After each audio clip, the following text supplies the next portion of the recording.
बिस्मिल्लाहिर्रहमानिर्रहीम। अस्सलाम वालेकुम। मेरा नाम डॉक्टर याहिया अज़ीज़ है और यहाँ मैं हमदर्द यूनिवर्सिटी में as a professor of medicine कई सालों से काम कर रहा हूँ।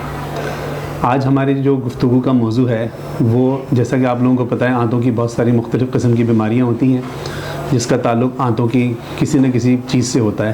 लेकिन आज जो हम गुफ्तगू करने वाले हैं वो एक ऐसी बीमारी है जो बहुत ज़्यादा आम है और यहाँ बहुत सारी, इस वक्त पूरी दुनिया में तकरीबन 12 से 14% लोगों को है और हमारे पाकिस्तान में तो कुछ ज़्यादा ही है। इस बीमारी का ज़्यादातर ताल्लुक़ जो है आंतों की हसासियत से है। तो इस बीमारी में मुख्तलिफ़ किस्म के मरीज़ आते हैं। कभी किसी को जो है वो दस्तों के साथ वो हमारे पास आ जाते हैं, कभी कब्ज़ की सूरत में आते हैं, कभी गैस की सूरत में आते हैं और उनके हम जो मुख्तलिफ़ टेस्ट करते हैं वो तकरीबन सारे नॉर्मल आते हैं। तो ऐसी क्या चीज़ है जो इतनी डिस्टर्बेंस कर रही होती है, तो इसीलिए इसकी तशख़ीस भी कभी कभी हमें मुश्किलात पेश करती है। इसलिए तमाम टेस्ट करने पड़ते हैं ताकि हम बीमारियों को रूल आउट कर सकें। तो इस बीमारी को हम अपनी मेडिकल की ज़बान में IBS कहते हैं, यानी इरिटेबल बाउल सिंड्रोम।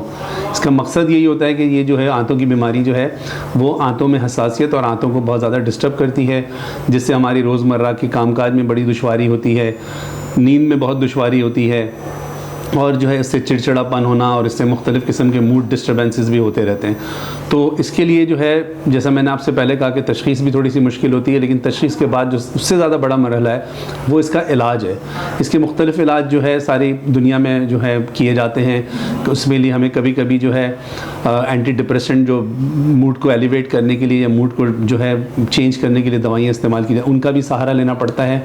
और कुछ दवाइयाँ ऐसी हैं जो आंतों की जो एक्टिविटी है उसको जो है अगर वो ज़्यादा है तो उसको स्लो करना पड़ता है, स्लो है तो उसको बढ़ाना पड़ता है। ठीक है, उसमें मुख्तलिफ़ किस्म की जो है अद्वियात का इस्तेमाल होता है, लेकिन साथ साथ जो सबसे बड़ा अंसर है वो हमारी रोज़मर्रा की ग़िज़ा है। तो ग़िज़ा की मॉडिफिकेशन या ग़िज़ा की तब्दीली, जिसमें हम अपने आप को चेंज करना पड़ता है, लाइफ स्टाइल को, और उसके साथ साथ एक्सरसाइजेज़ हैं, अपनी डेली एक्टिविटीज़ को चेंज करना पड़ता है। ये सारी चीज़ें करनी पड़ती हैं। और कुछ चीज़ें ऐसी हैं जो हमारी कई सदियों से चली आ रही हैं जो हमारे इस्तेमाल में हैं, जैसे इस्पगोल का इस्तेमाल है या फ़ाइबर का इस्तेमाल है।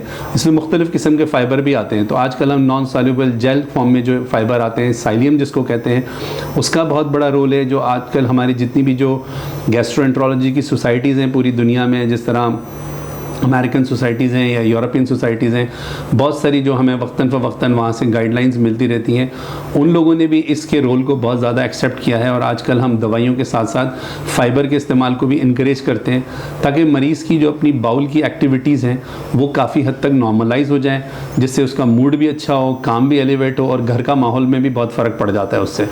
तो उम्मीद है कि आज की हमारी जो गुफ्तगू है वो इंशाअल्लाह मुफीद साबित होगी। और अगर आप लोगों में से किसी में भी खुदा ना खास्ता इस किस्म की कोई चीज़ है तो अपने सबसे पहले अपने मौलिद से रुजू करें और उसकी हिदायत पर अमल करें। तो इंशाअल्लाह फिर किसी दिन दोबारा किसी मौजू के साथ मुलाकात करेंगे। शुक्रिया।